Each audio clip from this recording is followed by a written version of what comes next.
All right, yes. Yeah. We are in Ninth Lit, and we are getting ready to read Song of Roland. We've just written a journal about betrayal. Anybody want to share your thoughts about betrayal? Like I said yesterday, probably at the very least you felt betrayed, even though it probably maybe it didn't reach that seriousness, but if an ex-friend, used to be friends and you thought you still were and they kind of drift away, I mean, that's really not the same, but it probably that's the same feeling. You forget somebody you used to, who was on your side, all of a sudden they don't care. That feels like a betrayal. Yeah. I saw like an example of betrayal is like an affair. Yes, that's about the words. I was reading, our pastor is doing one of the Ten Commandments every Sunday, and I was just looking through the other ones, and it says about adultery, it says that if anyone violates the marriage covenant, they will probably violate the covenant with God. And it's not a necessary thing. It doesn't have to happen. But there would have to be repentance, great repentance after that happened. That is like the highest earthly relationship is marriage. And the fidelity that goes with that, and God uses it all the time to compare the relationship. In fact, He created it. We talked about that one at the time, but He created marriage to mirror the marriage-like relationship He has with the church, Christ has with the church. So that's really a big deal. That's certainly, I guess you could murder somebody. Maybe that's a higher commandment if you want to look at it that way. That's commandment 6. 7 is adultery. Any other thoughts about betrayal? Yeah. I gave the example, I think I remember in the Inferno, from what I've read about it, the 9th circle is for traitors? Yes, the 4th section of the 9th circle. It's the lowest point of hell. The last 4 sections make up the 9th circle. And each one of them represents a type of betrayal. Betrayal of family, betrayal of a neighbor or a guest, betrayal of a nation, and then betrayal of a lord. And of course, you can imagine who is the most famous traitor of all? Judas? No, wait. Well, Judas is the, I guess you could definitely say Satan betrayed God. God created him and he turned on God. But you usually think of Judas. And you will find Judas in the lowest section of Inferno, as well as 2 other famous traitors. Who do you think the Romans, of which Virgil was one, who do you think he would see as the worst traitor in Roman history? Exactly. Yeah, Julius killed Julius Caesar. Brutus and his buddy Cassius so those 3 are literally in the mouth of Satan. Satan is ensconced from the waist down in ice. And how did you know that? I read part of it. Yeah. So the problem with what we'll do is we don't have time to read all of it, so we'll read about half of it, and then we'll skip to the very last chapter. I figure we've been reading this long, you want to see what happens. But yeah, anything else about betrayal? You don't want to do it. We call them traitors. Did you know treason or sedition is a capital offense? So you don't have to kill somebody. You don't have to kill somebody to be executed if you're guilty of treason. If you betray your country, you could be, I don't think it's, if you're convicted, you could be executed. So we think that's one of the worst things anybody can do. How can you even commit treason in America? Is it just like give your secrets to like other countries or something? Yeah, we've had a number of Benedict Arnold. You ever heard of him? Yeah. Benedict Arnold gave the plans of West Point, the technical plans, of blueprints, whatever, of the West Point was a fort at the time, and he gave it to the British because he was being mistreated by his superiors, not Washington. But he's considered our greatest traitor, just like Brutus. So that's how it works. We haven't had very few actually over the years. It takes, like, it's a high bar, it's a high standard. All right, so we're on page 74. We're watching betrayal take place as Ganelon is plotting the death of Roland and with Marsilian. So they're plotting the death. I'll read a couple of these. They're short. And we are on question. I looked at it a minute ago. We've done through question 25. And so we're moving into this next section. So I don't know who's talking. Who is talking? It's hard to tell. Either Marsilian or Ganelon. He says, whoso should smite the county Roland dead from Carlin's body, then were the right hand reft. Now make sure you underline, circle that. That is a major theme in the book we've seen already. The glove, the right hand, and we've talked about how someone's closest friend or closest assistant, colleague would be your right hand man. And so the idea, and this is really well done by the author of this book, because if Roland is Carlin's right arm or right hand, then if you cut off any man's, most men's right arm, they're kind of, they're almost useless because most people right-handed. And he says if we get rid of Ganelon, if we get rid of Roland, then the armies of Charlemagne would just melt away. What is it they say? They cut off the head of the snake. The snake is still alive, but it's not very effective. So you want to cut the head off. So who's ever the most important, that's kind of you go after. Nor could Charles gather so great a host afresh. Our father's land would thus find peace and rest. When he heard this, that was Ganelon speaking. When he heard this, Marcel fell on his neck straightway, bade them unlock his treasure chest. So they're so happy at this plan that over the next couple of pages, and we're not going to read every one of these, we're going to skip a few, they start bringing, well, that's the next question. What medieval tradition, and I'll read the next one, it'll kind of show you. Then said Marcel, one thing alone remains. There's no good bond where there's no good faith. Give me your oath, Count Roland, to betray.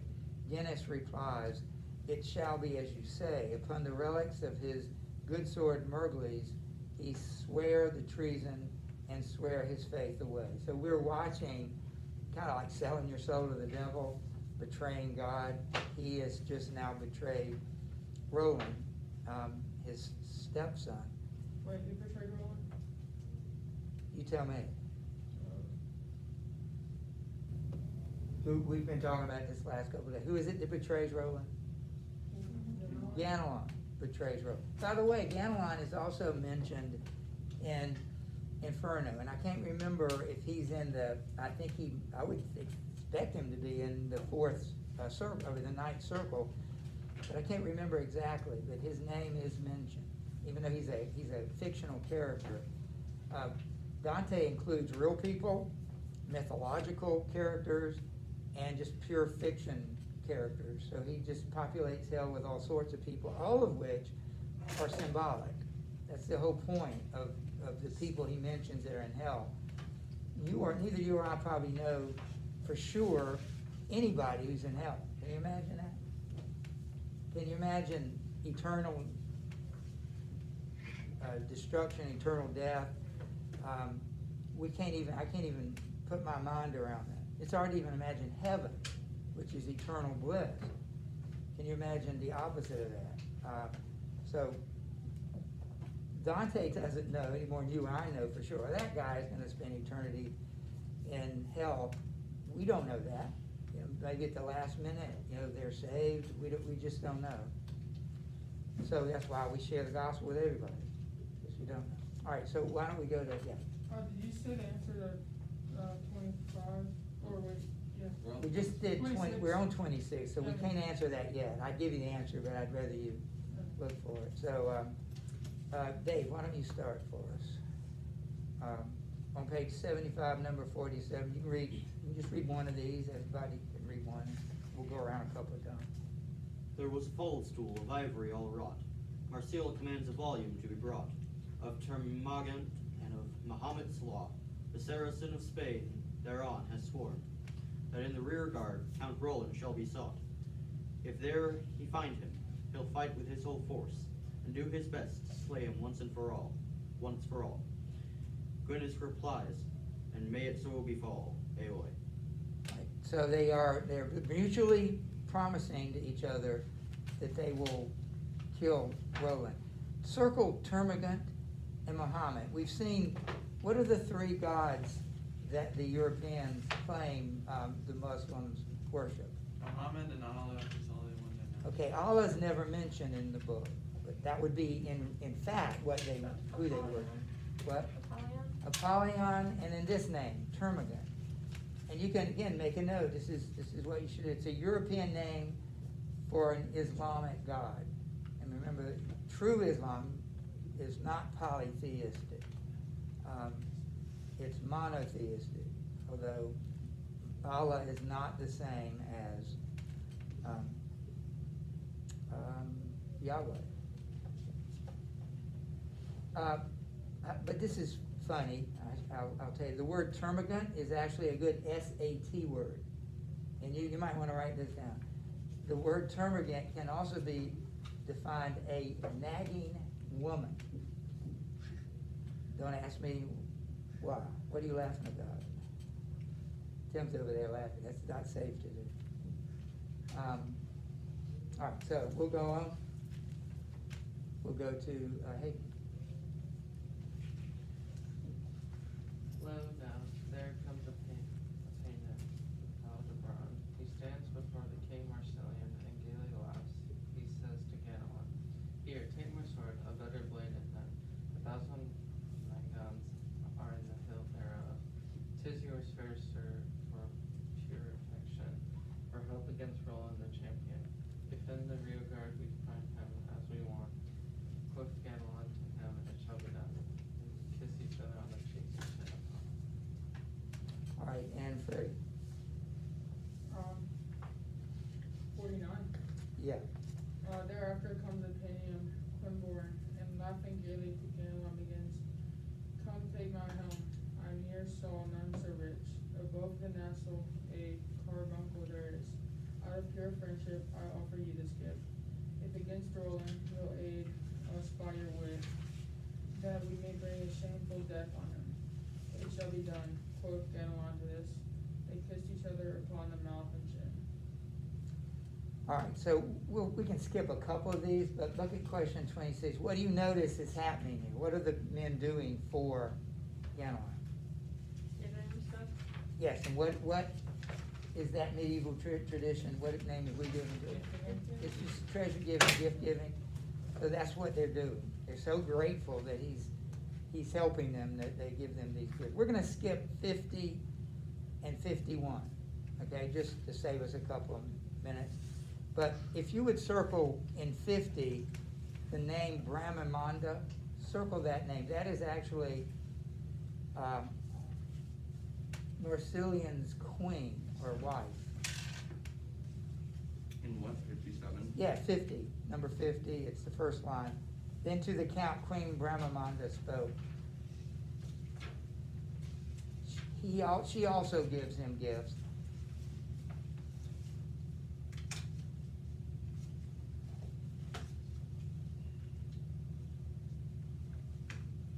And in 51, it mentions the 700 camels with the gold and the sureties. These are things that Ganelon is going to take back to give to Charles. So why don't we go to Abby? You can read 50, 52. Marsilian's Ganelon giving shoulder lies, he says to him, You are both holding lies, not by that faith it seems good in your eyes, but not your heart turn back from my design.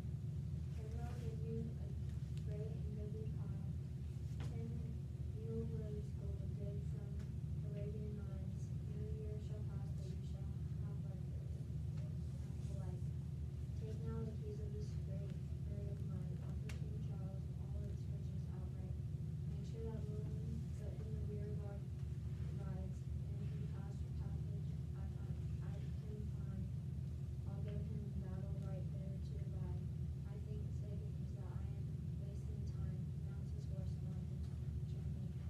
So what's the only other thing he has to do? What's the one job now Ganelon has to accomplish? Give the stuff to Charlemagne. Well, I guess in there too. That's definitely one. What's the other one he has to accomplish? Make sure that Roland's in the rear guard. Right, that's the whole plan, is if Roland's gotta be in the rear guard for them to kill him. So we'll go to Bronwyn. The emperor now returns upon his way, and has arrived before the town of Guin. Count Roland took it, and all its wall down razed, and 100 years thereafter it lay waste. And there the king for news of Guinness waits, and for the tribute of the great land of Spain. In the white dawn, a breaking of the day, into the camp the county Guinness came. All right, so the scene changes from Saragossa to this new town where the emperor, that is Charlemagne, is waiting for him to return, that is Ganelon to return. So we'll go to Matthew. Alright, wait, is this 54? Yes. Alright, early that day the emperor leaves his bed. Matins and mass the king has now heard said. On the green grass he stood before his tent. Roland was with him, brave Oliver as well. Nabon the duke and many other yet. Then perjured Guinness, and Guinness the traitor comes to them and starts to speak with cunning false pretense. He tells the king, to you whom God defend, of Saragossa the keys I here present.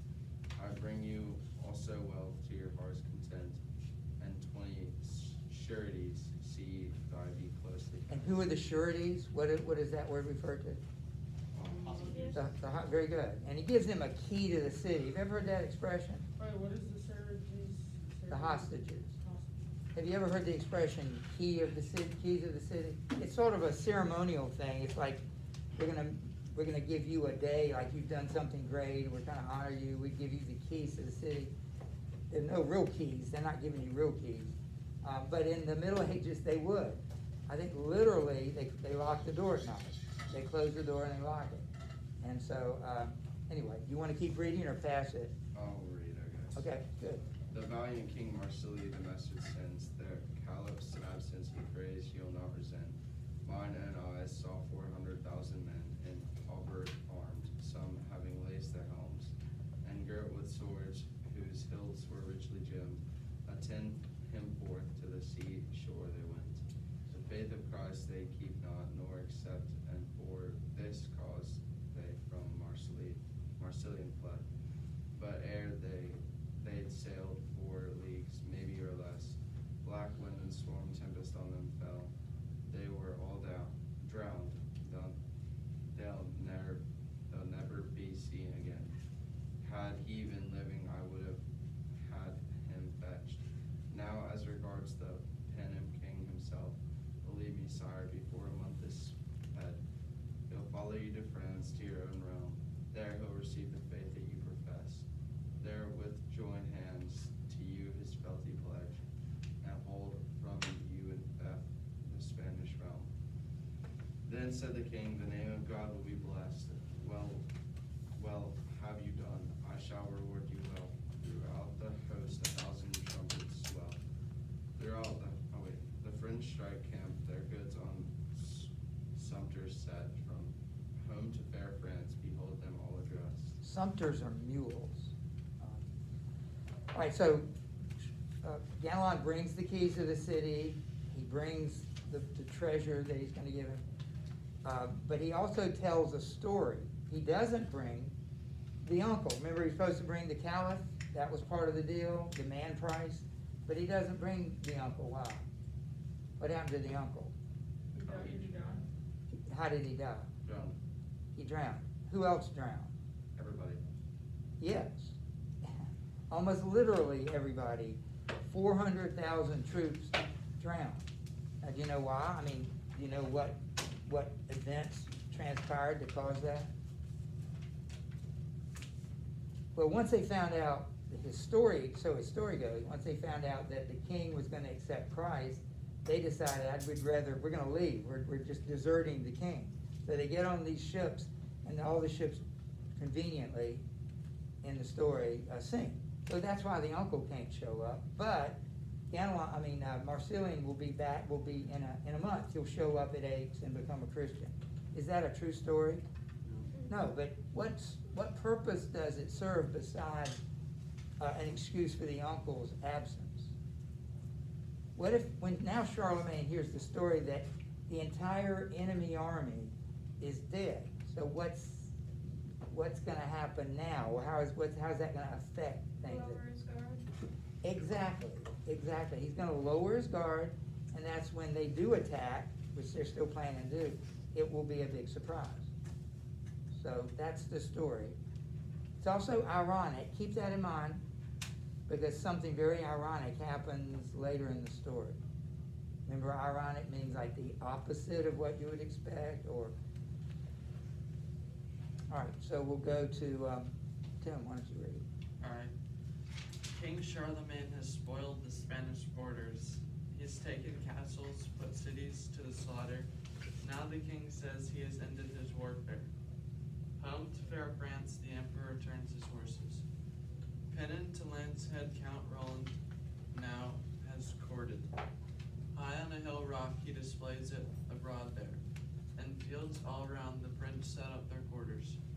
Through the wide valleys the Paynim hosts to go forward, all fully armed, accoutred in their corselets, their helms laced on, their swords in the sword belt, shields on their necks, and their lances well ordered. High on the mountains in a thicket they've halted. 400,000 they wait there for the morning. God, it is grievous that the French have no warning. That line right there, I don't know if it's in the questions or not. It's number 28. It says, with which side does the author sympathize? How can you tell? Fred, Wouldn't it be Ganelon's side? how can you tell? Because it says, doesn't it like reference God? Like He does, but God, what? it is grievous that the French have like no warning. It's saying like they're thinking, like they're basically like thinking, grateful because like Roland doesn't have any warning that they're gonna come and attack. So that's really showing sympathy for the French side. Now Ganelon is really on the other side. So he is showing sympathy in that comment. Oh, it's too bad that the French have no idea, as you say, what's coming. That's the narrator. So clearly showing a bias, which we knew already. And he's literally turning, and immediately the Saracens are deploying in the hills. So the hills around the pass, which runs in the Pyrenees mountain. Here, right here, the Saracens are deploying, prepared to attack the French. Wait, so the author shows like a favorite toward French because she shows like sympathy toward them. By that comment. Yeah. Right, Matthew. The day goes down, dark follows on the day. The emperor sleeps, the mighty Charlemagne. He dreamed he stood in Caesar's lofty gate, holding in hand his ashen lance full great. Count Ganelon takes hold of it and shakes, and with such fury he wrenches it and breaks. That highest heaven the flinders fly away. Carlin sleeps on, he sleeps and does not wake. So here's another thing that we've really introduced for the first time, and that's the supernatural. And you get the supernatural in really two forms. One is angels. There are going to be lots of angels mentioned over the next few pages. And another one is dreams. So be prepared for a journal in which I ask you about dreams. Charlemagne has 4 dreams. 2 of them are mentioned here, and then 2 will be mentioned later. So let's describe the first dream. What happens in this dream? Charlemagne, it's the night they begin to leave. He's sleeping, he dreams. What does he dream? If you have to look at it again or reread it, anybody can tell us? Dave. He dreams that Ganelon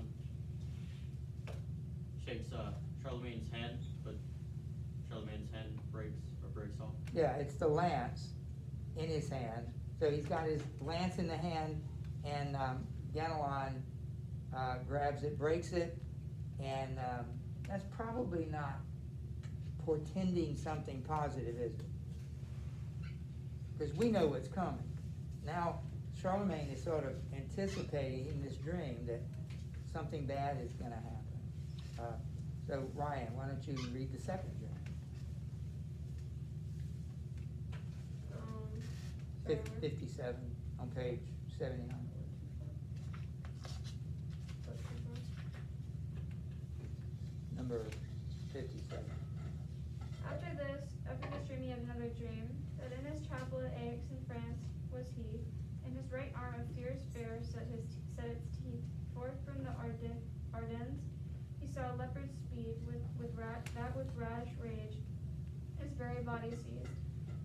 Then from that hall ran a greyhound fleet, and came to Carlon by gallops and leaps. From the first brute it bit the right ear clean, and then to the leopard gives battle with great heat. The French all say the fight is good to see, but none can guess which shall the victor be. Carlon sleeps on, he wakes not from his sleep. Someone want to describe the second dream? This dream is highly symbolic. It says Charlemagne's dreaming he's in his chapel in Aix, that's his hometown, and in his right arm, a bear grabs it with his teeth, and then he sees a leopard speed forth and sees his body. Then he sees a greyhound come and really attack these two creatures. So the note at the bottom tells you who is whom. So if you'll notice the note, who is the bear? Yes, thank you, Zoe. Who is the leopard? Marsilian. Thank you. And who is the greyhound? Thank you. It's interesting, in Dante again, we meet three creatures at the beginning of the book, each of which are symbolic. One is a leopard, actually a four, and one is a greyhound. And this was written around 1000. Dante wrote around 1300. All right, so, and this struggle goes on between the greyhound, the bear, and the leopard. Natalie. The night is past and a clear dawn is showing. 1,000 trumpets are sounding through the listening. The emperor rides a full lordly and smooth going. Barons, my lord, quoth Charlemagne, behold now these lofty passes, these narrows winding closely. Say whom you shall have the regard to hold them. Quoth Ganelon, I name my nephew Roland, and you have no baron who could beat you for boldness. When the king heard, a stern semblance he showed him. A fiend incarnate you are indeed, he told him. Malice hath taken possession of you wholly. Who then should keep the vanguard of my progress? Quoth Ganelon, when you're the day I go forth. You have no baron can do it with more prowess. I look at question 30. It says, why is it significant that Ganelon nominates Roland for the rear guard? We know the answer to that. I bet Zoe does. You look like you got it right on. Why is it important that Roland is nominated and that Ganelon nominated? Say that again? Remember, that was part of his job. Ganelon was to make sure Roland is there. But what is Charlemagne's reaction to that?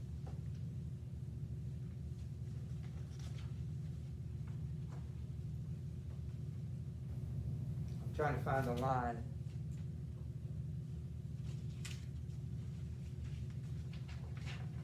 He calls Ganelon fiend incarnate, you are indeed. Remember the dream last night?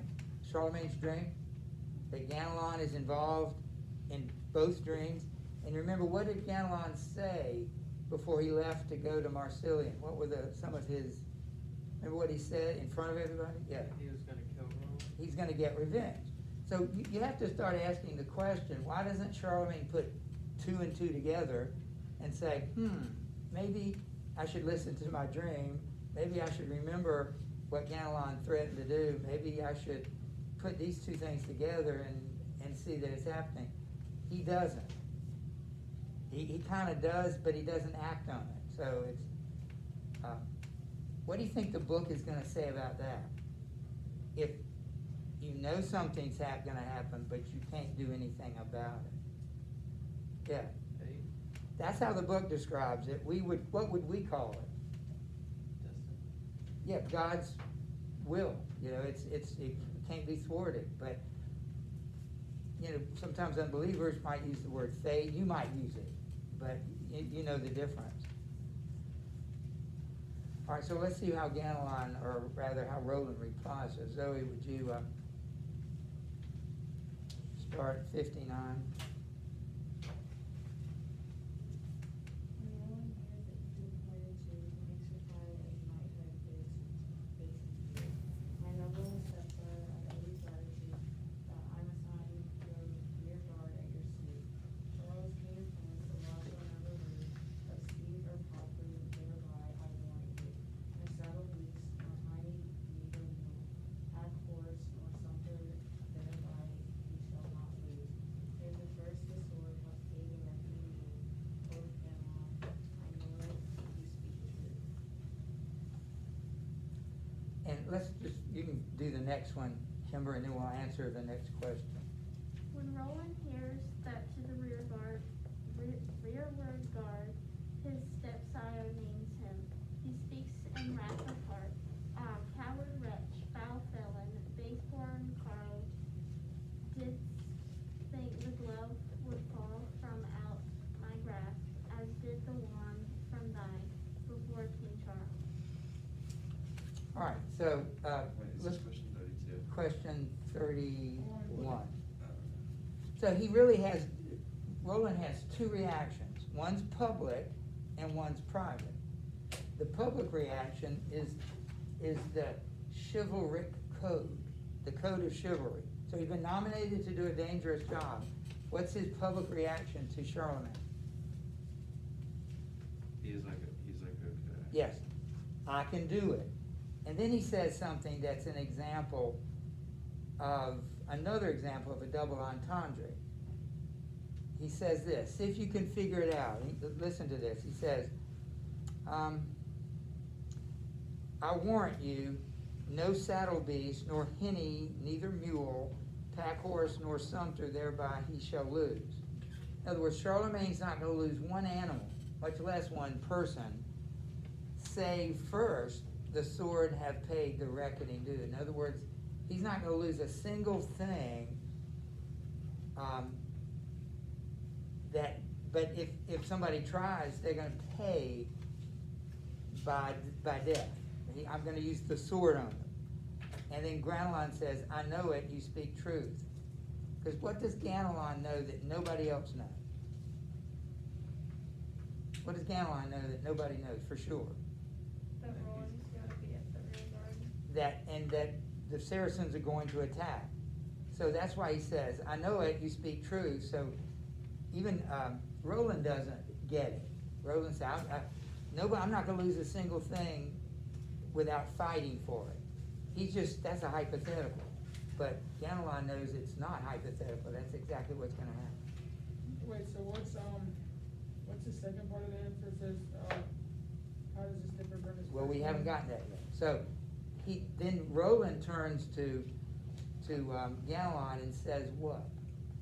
You read it, Kimber. Would you read that part again? It's the 3rd line. Coward wretch, foul felon, base-born Carl, Keep going. didst think the glove would fall from out my grasp, as did the wand from thine before King Charles. So he doesn't say this publicly, but privately to Ganelon, he calls him a coward wretch. Here's your answer. He thanks Charlemagne for giving him this opportunity publicly. It's the noble thing to do. But privately, he calls him a coward. That is Ganelon. Let me just read the next one. we got a couple minutes. Just emperor, then besought Count Roland bold, from your right hand deliver me your bow. No man, I swear, shall utter the reproach that I allowed it to slip out of. What does he keep? What does he keep? Keeps making fun of him for dropping the glove. That's right. I was gonna say, making fun of is what is the right thing. He keeps making fun in front of Ganelon. Well, I won't drop it. Give it to me. I won't drop it. Roland, making fun of him. And he's doing this publicly, so everybody remembers. Is that 32? What? Is that question 32? Yeah, we're still doing, let's see, 32, not yet. Oh, okay. So, yeah, he says that I allowed it to slip from my hold, as did the wine that Ganelon let go. Notice he says the wand, earlier in the story, what was it? Wasn't the wand, it was The glove. the glove, but you notice there's a discrepancy here, and now he says it's the wand.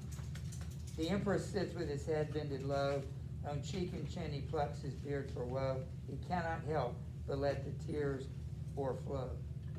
So he's just, it's like he knows something bad's gonna happen, but he cannot stop it. So he would say faith. So we've answered through 31, Yeah. and now we're on page 62.